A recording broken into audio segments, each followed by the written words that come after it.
All right, hey, good morning. This is Noel, and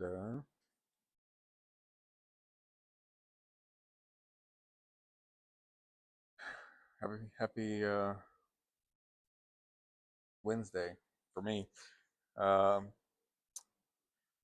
yeah, it's been a couple of long days, the last two anyway. So,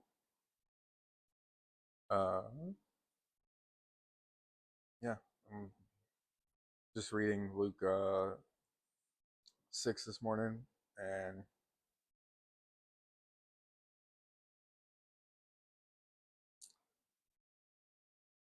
yeah, I guess that's about all I have to say. I'm just gonna jump into it, and here we go. So Luke 6, one Sabbath, Jesus was going through the grain fields, and his disciples began to pick some heads of grain, rub them in their hands, and eat the kernels. Some of the Pharisees asked, "Why are you doing what is unlawful on the Sabbath?" Jesus answered them, "Have you never read what David did when he and his companions were hungry? They entered the house of God, and taking the consecrated bread, he ate what was lawful only for priests to eat, and he also gave some to his companions." Then Jesus said to them, "The Son of Man is Lord of the Sabbath."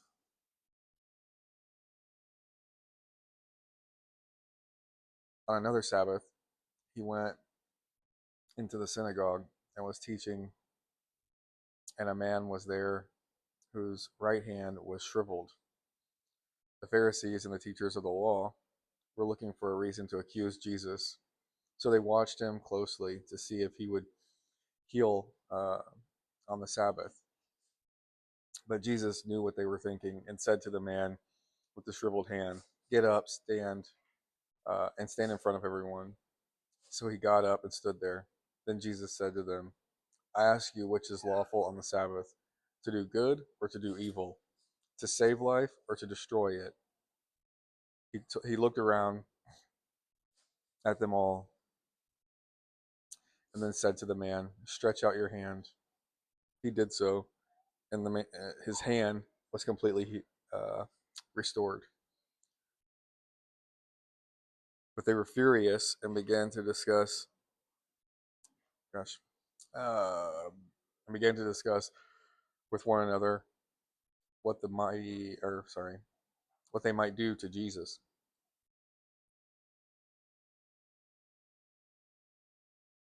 One of those days, Jesus went out to a mountainside to pray and spent the night praying to God. When morning came, he called his disciples to him and chose 12 of them, whom he had also designated apostles: Simon, who he named Peter, his brother Andrew, James, John, Philip, Bartholomew, Matthew, Thomas, James, son of Alphaeus, and Simon, who was called the Zealot, Judas, the son of James, and Judas Iscariot, who became a betrayer.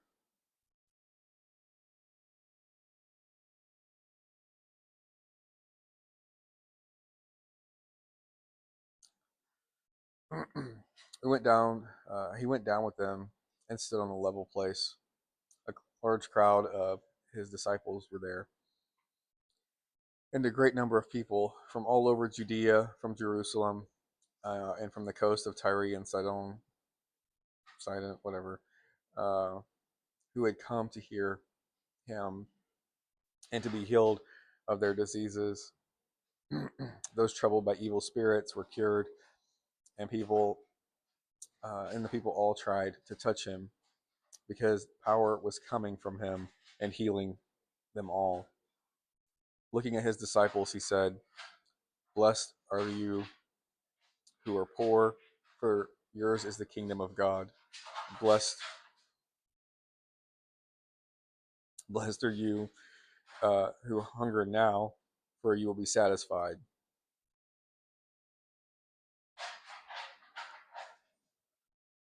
Blessed are you uh, when men hate you, when they exclude you and insult you and reject your name as evil because of the Son of Man. Hey, you okay? I think she's got a toy in there. It's like a, I don't know, moving around. Um, Rejoice in that day and leap for joy, because great is your reward in heaven, for that is how their fathers treated the prophets.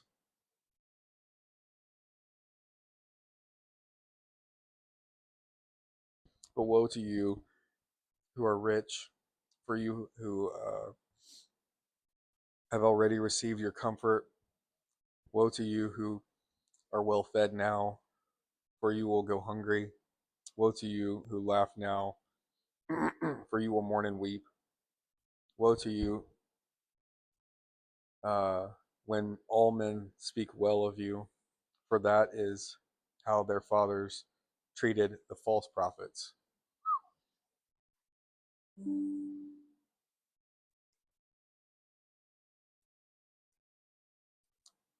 But I tell you, I'm sorry, but I tell you who hear me,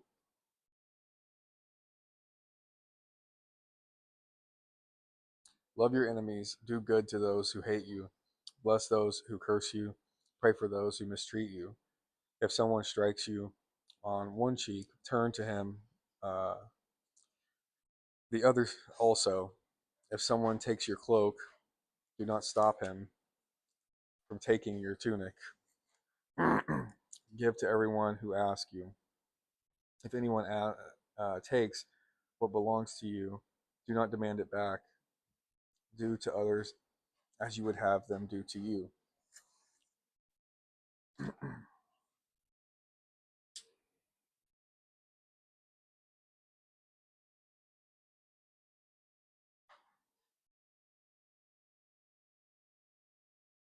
Sorry, I need to fix this little thing here. Yeah.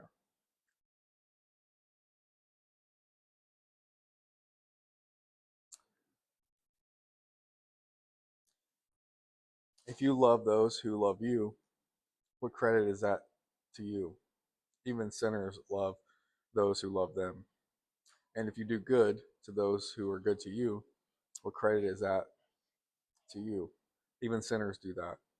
And if you lend to those from whom you expect repayment, what credit is that to you? Even sinners lend to sinners, expecting to be repaid in full. But love your enemies, do good to them, and lend to them without expecting to get anything back. Then your rewards will be great, and you will be the sons of the Most High, because He is kind to the ungrateful and wicked. But be merciful, just as your Father is merciful.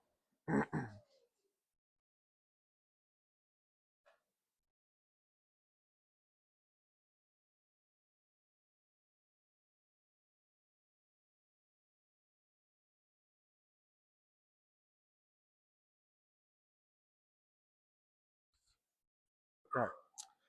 Do not judge, or you will not be. Or you. Let's see. Do not judge, and you will not be judged. Do not condemn, and you will not be condemned. Forgive, and you will be forgiven. Give, and it will be given to you. A good measure, pressed down, shaken together, and running over, will be poured into your lap. For with the measure you use, it will be measured to you. He also told them this parable. Can a blind man lead a blind man? Will they not both fall into a pit?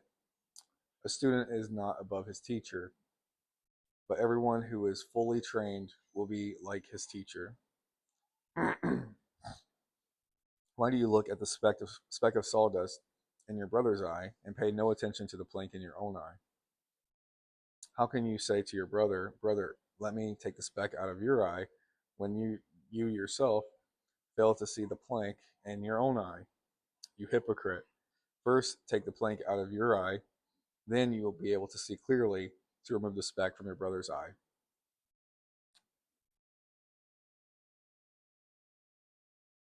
No good tree bears bad fruit, nor does a bad tree bear good fruit.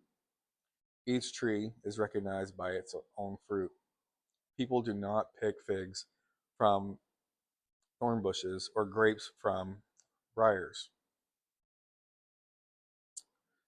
The good man brings good things out of the good stored up in his heart. An evil man brings evil things out of the evil stored up in his heart. For out of the overflow of a man's heart, for out of the overflow of the heart, the mouth speaks. Why do you call me Lord, Lord, and do not say, and do not do what I say? I will show you what he is like who comes to me and hears my words, but puts them into practice. He is like a man building a house who dug deep down and laid the foundation on a rock. When the flood came, the torrent struck that house, but could not shake it because it was well built. But the one who hears my words and does not put them into practice is like the man who built his house on the ground without a foundation. The moment the torrent struck that house, it collapses and its destruction was complete.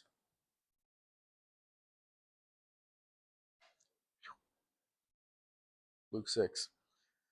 Uh,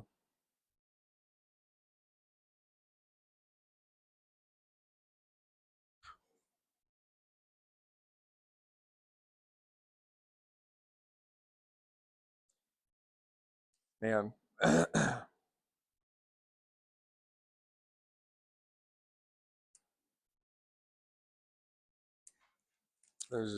mean, it's just so much you could ponder on uh, Jesus' words here. Uh,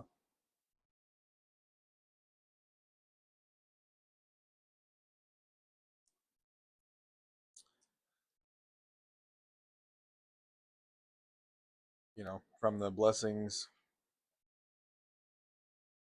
um, to the, love your enemies part. Goodness. Um, I think one of the scarier ones, not scary is the right word, but is around verse 24. But woe to you who are rich, for you have already received your comfort.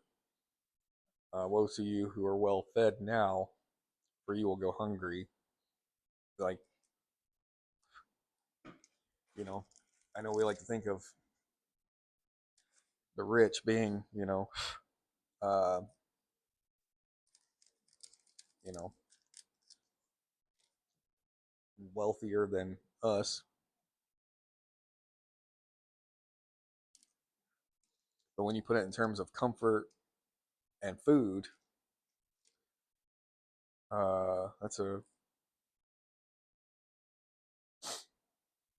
know, most of us are pretty comfortable and well fed uh, in our lives. Um, you know, which can,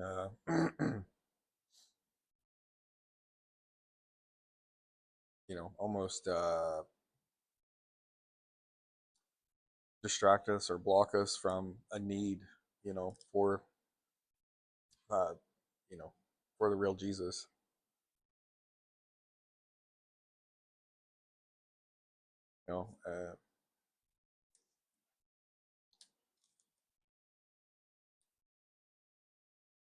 Yeah. Then he goes into loving people, your enemies, and judging others. I mean, those will kick you in the pants, and then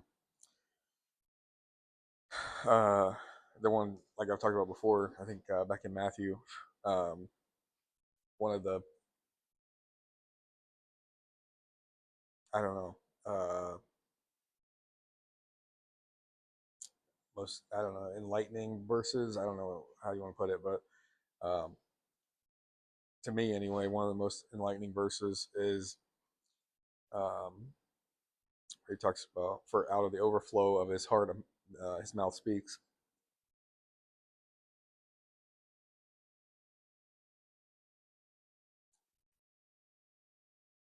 And that is a eye-opening, message. Um, because yeah, you can listen to other people and how they speak to you and what's said and this and that. But then also like what comes out of your mouth is out of the overflow of your heart, and that is, you know, uh, something to pay attention to. Um,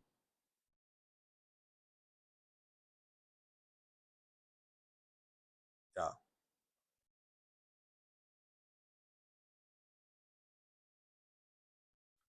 I mean, yeah, it's eye opening, like to read that and think of other people and how, and what maybe they've said. Uh, but the reality is, you know, it, we need to apply this. It's just like the whole sawdust in your eye and plank, or plank in your eye and speck of sawdust in the other person's eye. Like he's saying, you got to remove the plank from your eye before you can, see clearly to help somebody else. And and recognizing the words that come out of your mouth, uh, which is the overflow of your heart, is kind of one of the first steps I think in pulling that plank out of your own eye. I don't know. Hang on. Uh, anyway, and I think it's also just like Jesus to say, like, why do you call me Lord, Lord, and then don't do what I say? You know,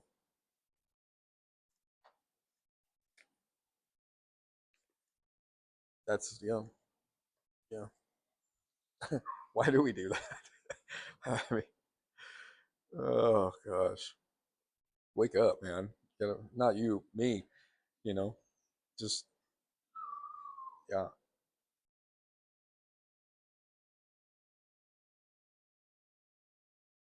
yeah. Anyway, that's good stuff. Well, as you can hear, I have some friends that I guess want to go back outside, um, and hang on. You gotta get to work for the day. Our weather's starting to cool off pretty good. We've got our first 20-degree type stuff coming here in a few days, and really, gotta make sure to get stuff done in our short daylight hours now. But it'll be fine. Anyway, I guess that's the plan. So you guys have a good day, and I will see you tomorrow. All right.